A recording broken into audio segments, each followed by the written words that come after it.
This hour of programming is brought to you by Kristen Knowles and Tom Fettig. You can become a sustaining member of WOMR for as little as $15 a month. For more information, call 508-487-2619.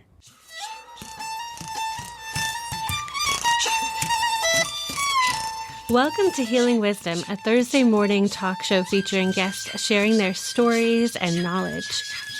We discuss the healing aspects of the arts, metaphysics, social justice, and adventure through all types of terrain. So join me, Pandora Peoples, here on WOMR 92.1 FM in Provincetown and WFMR 91.3 FM in Orleans. We're streaming worldwide at WOMR.org.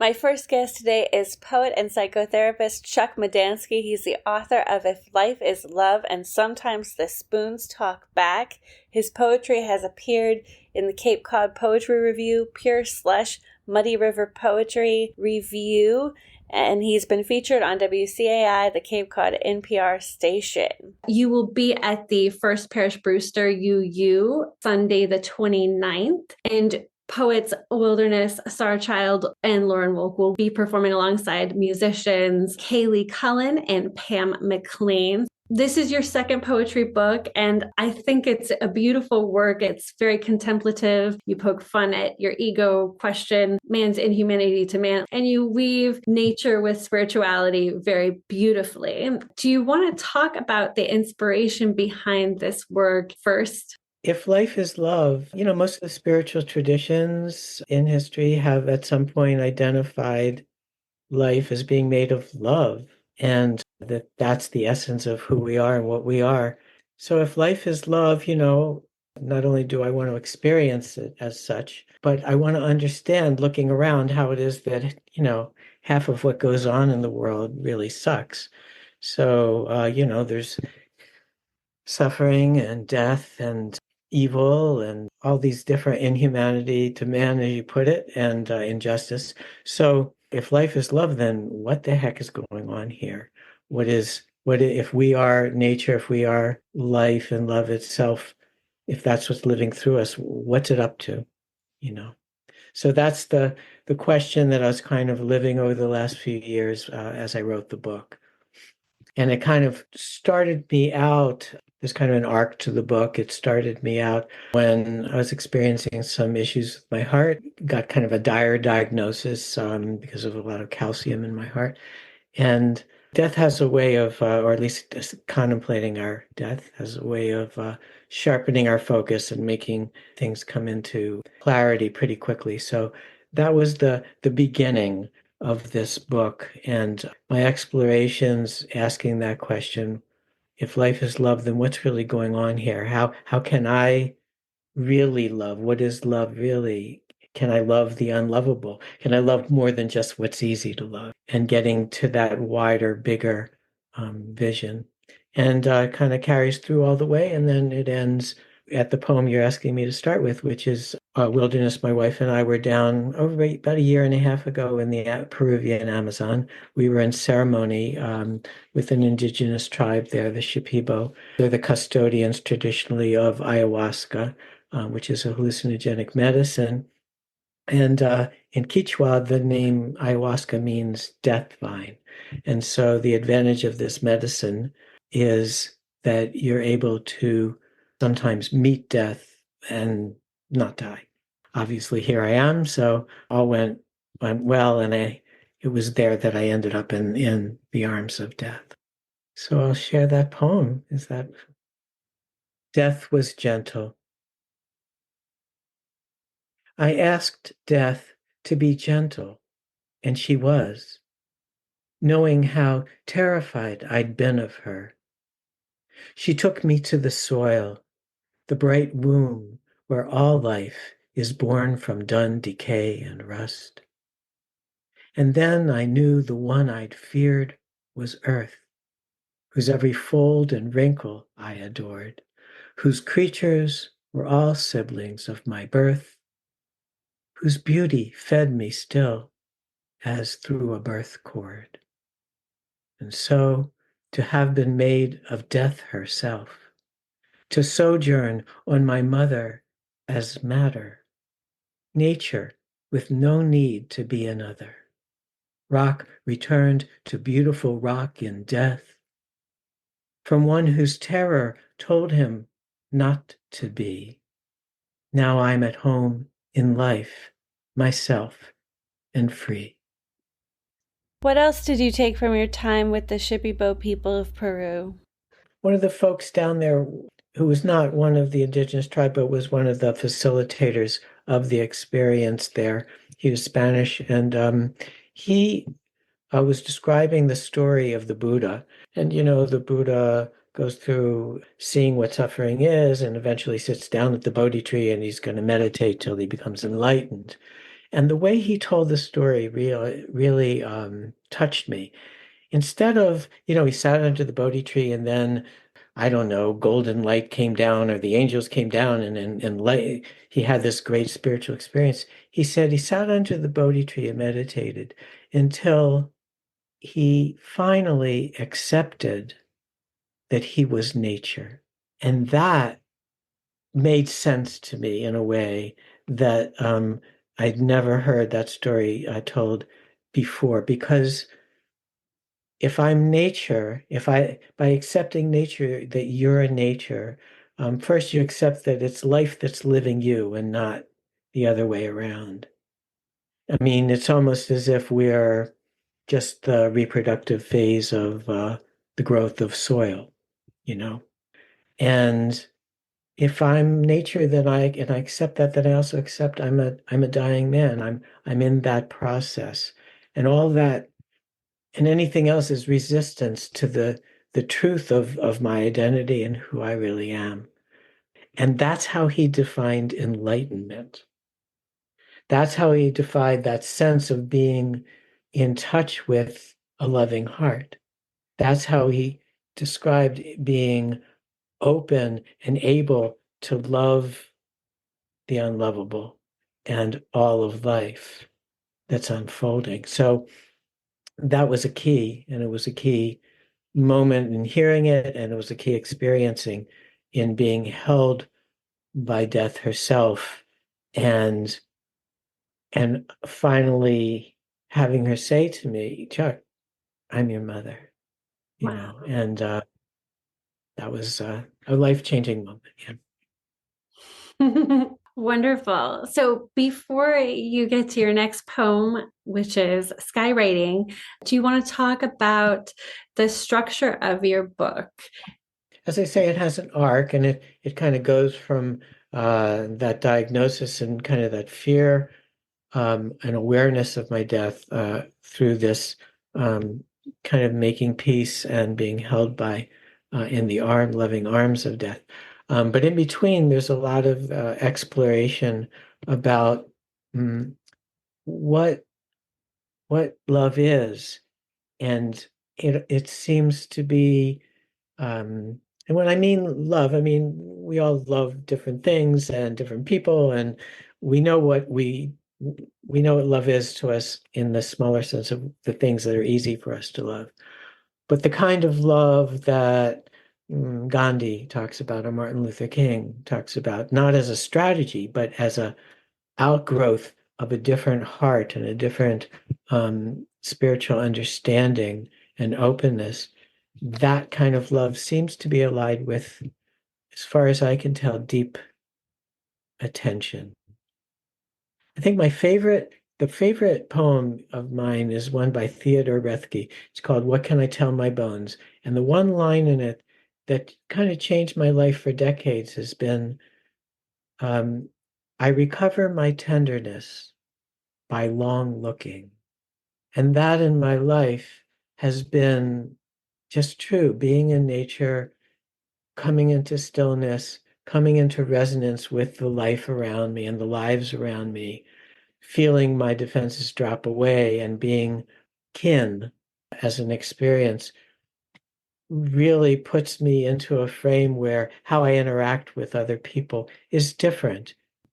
In this poem, it's really talking about how that open attention that doesn't have an axe to grind is love and might be how we can deal with each other, even when It is we have to say no to someone who we strongly disagree with. Mm. I'll read it. Yeah. But really, in those experiences where our guard is down, where we're not just seeing through small eyes, where we're really resonating with another being, whether it's a human being or a tree or whatever, there is an exchange of energy that takes place, and it's not the normal interaction. It's not passing somebody in the post office and saying hi. It is qualitatively different, and it changes us the more often it happens. So yeah. Mm. Skywriting. It happened. I wrote it. It'll be clear. I wrote it at the pond that I live right next to, Rafe Pond in Brewster.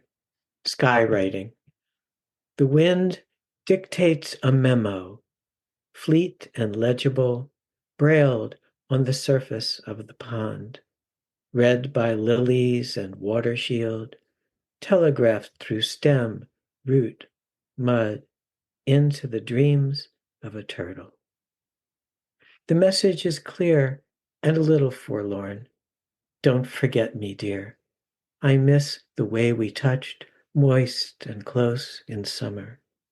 The pond itself is never lonely, shows its moods skin to sky, sequined in sunlit shadows, its depths unsecret, transparent, receptive to a fault. Whatever stirs the mud, turtles reborn to spring, worms that burrow, the pond takes note, allows, embraces, the way the eye holds the world, the way you might love your enemy. Hmm. Nice. I love skin to sky, receptive to a fault. I think we've all been there. Hmm. So, how does this compare to your last book? Do you feel like it's a continuation of some of the same themes? It is. It's a continuation. My last book was called Some Days the Spoons Talk Back. And that book is really about the difference between those times and days where we feel separate and apart from each other, from ourselves, from the natural world. And then there's those days, like we've been talking about empathy, where we feel a part of everything. And it's those days in which we're in conversation with the life that's living us and this life that's living through us. And so we're everything's kin. We're kin to everything else. And so we're in conversation with the spoons and the trees and the desk and our computers and our friends. So yeah, it's about kind of the contrast between those two states of mind and the kind of life that one lives in loneliness as that existential loneliness that I think we all have in that, and then also the life that we live when we're in the pudding, so to speak, with everything else. Yeah. So this book, If Life is Love, is the continuation of that sense of an exploration of um, what is it that happens? What is it that happens to us at the end of our rope when there's nothing to hold on to? What is it that catches us, that's bigger than us? What is it that we fall into? And um, sometimes it's more mm, hiding and closing up. Suffering can, either shut us down in self-protection, but it can also turn us inside out with compassion back to our community. And so that experience of coming to the end of my rope, that was kind of what the first book was about. And then the second book really explored more um, what is it to be in a state of love, and how is it possible for people like Mahatma Gandhi Martin Luther King, other people who followed them, to really love the unlovable. I wanted to understand that for myself and for the world. Would you like to read one more of your poems and then folks can go see Yep. you also at the UU September 29th, which is a Sunday between 2 and 4. You're performing with Wilderness, Our Child, and Lauren Wolk, and also musicians Kaylee Cullen and Pam McLean. Okay. Well, just in keeping with this conversation that we're having and ending on maybe a humorous note, I'll read this last poem. It's called MCGA. Sometimes I get it in my head to turn over a new leaf and try to be a better man, more kind or humane, more patient or giving. It works for a while, and for a while after that, I white knuckle the backslide into comforts and habits of self-involvement. All along, there's a crowd in me who go to rallies, wear Make Chuck Great Again hats, and watch only Chuck News.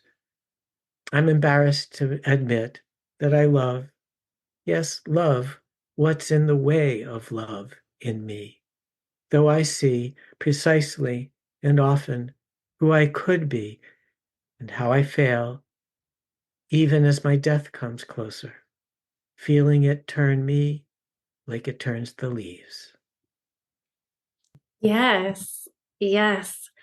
Do you have any thoughts on loving what gets in the way of love? Hmm. Well, yeah. I mean, I have compassion for myself. I have compassion for all of us. Life isn't easy. Um, it's hard to look at oneself. It feels like losing to our normal personalities, to not fight, to not dig in, to not defend oneself, to not be better. Um, uh, and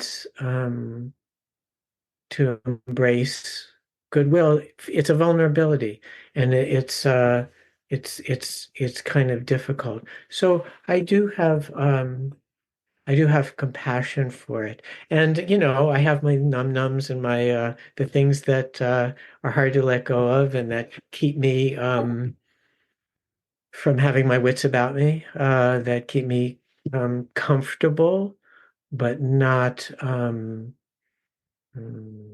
not alive and not in really present and capable of the kind of love that is what, in the end, is what makes life worthwhile.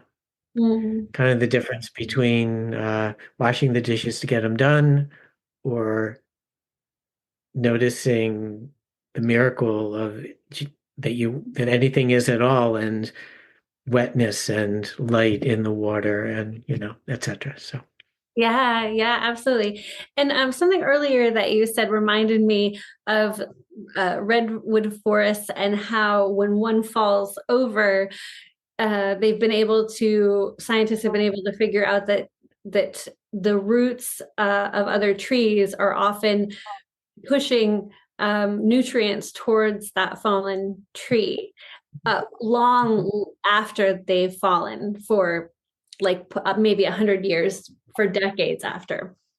And then oftentimes you get these branches that are very much alive coming up from that fallen tree that, you know, are embracing the sun and reaching. So I like to think that we can learn a lot from the trees. absolutely. There are elders, and it's just another solution to life, and one that's actually worked in the wilderness for you know millions of years. So we're just really Johnny come latelys when it comes to creatureness, and yeah, all of our creatures around us are quite generous in the lessons that they could teach us and their willingness to teach us if we're open to the relationship. So Thank you so much, Chuck Madansky, for being with us today. thank you, Pandora. Thanks for having me. It's been a pleasure.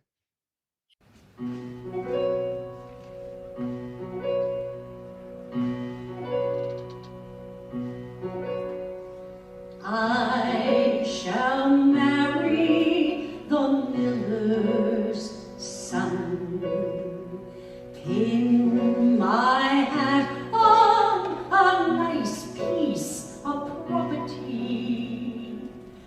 Friday night for a bit of fun, we'll go dancing.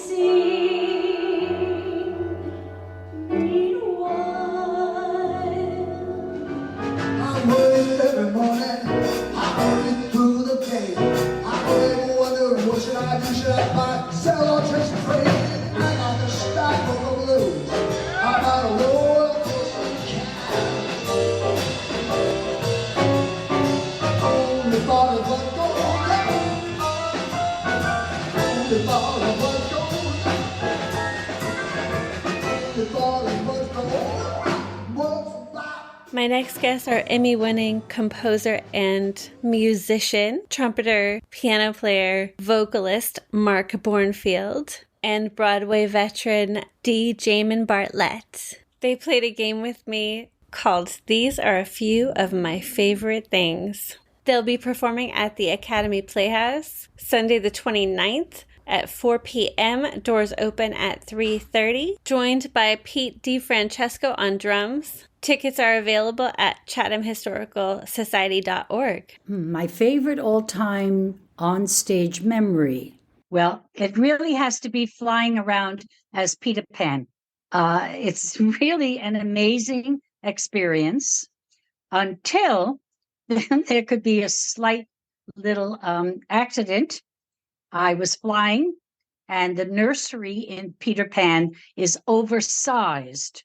So there's a very big fireplace so that we all look little, Peter, John, and the children. And the flyers, which it was flying by Foy, missed and knocked me into the fireplace. And you hang there like kind of a dead fish for a little bit till they can hoist you up. I was supposed to sit on the fireplace.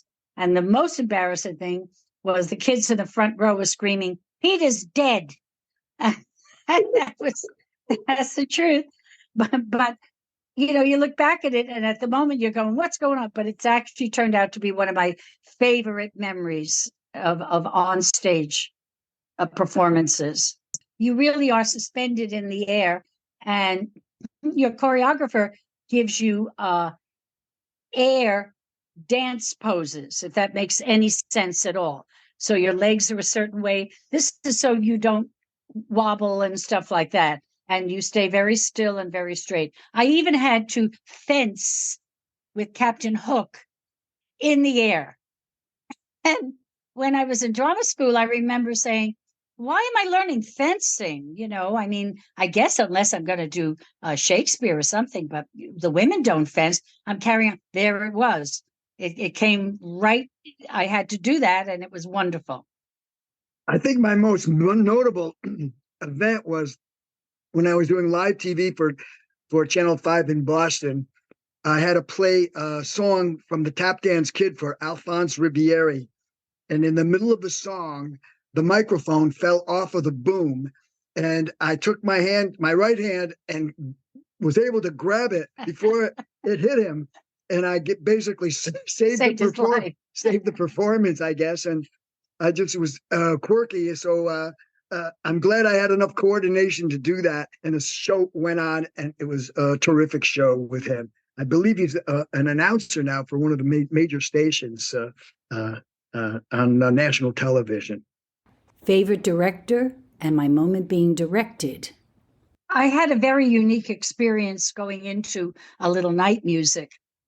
I had to go into it in 4 days. Hal Prince had to let a young lady go that could not sing that incredibly difficult Sondheim song. But Prince wanted that song given to the least important character. That was the maid. And he wanted it to end his show. And then he said to me, "Oh, honey, and by the way, listen, you have to stop the show." I wasn't even really sure what that meant till I saw that. And that's really an amazing experience. But Hal Prince came in on the Monday before I opened on the Tuesday to play all the parts because the cast had the day off. Well deserved. They were exhausted. We had just come back from Boston. I had done a Saturday matinee, a Saturday night show, and then we came back by bus on a Sunday, and then Monday was my rehearsal with Hal Prince. So watching him do all the roles, I got a horrible case of the giggles. And he turned to me and he goes, "Okay, I'm not a great actor."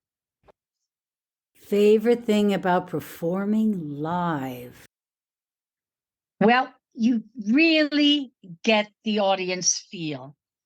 And it's important. As an actor, I have to have that, not just as a singer, as an actor. I want to know what's going on with the audience. And how about you, kiddo? Oh, you're flying by the seat of your pants. It's exciting.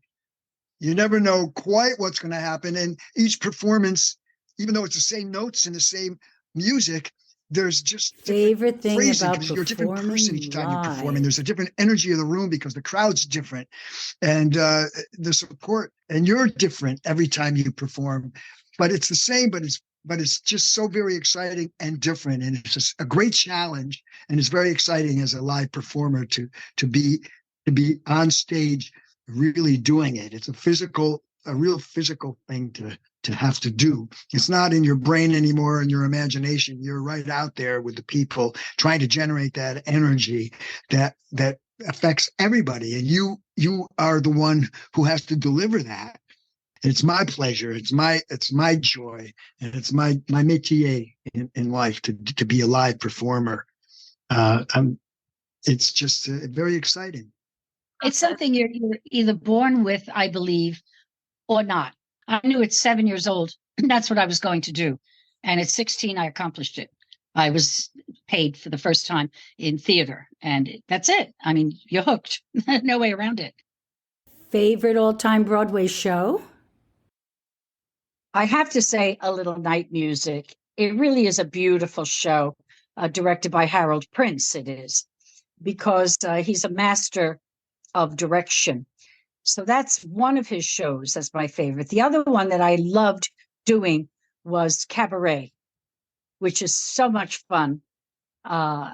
It really, the dance scenes and everything else, just wonderful. I did Sally Bowles 4 times on national tours. So I was able to get into the role after a while.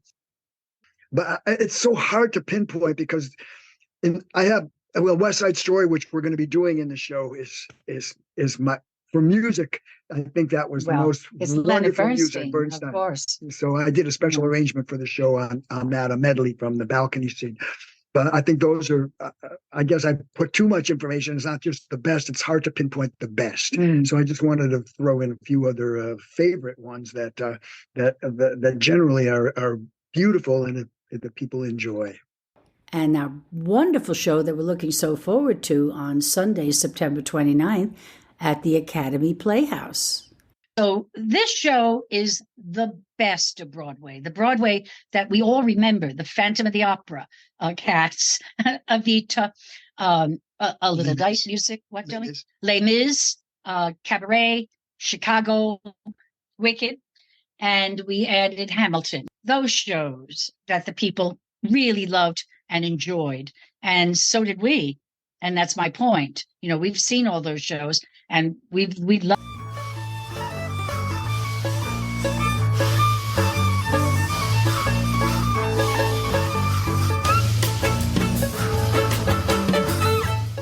You've been listening to Healing Wisdom at Outermost Radio. All of our shows are podcasts at WOMR.org. Also check out healingwisdomradioshow.com and contact me at Pandora@WOMR.org.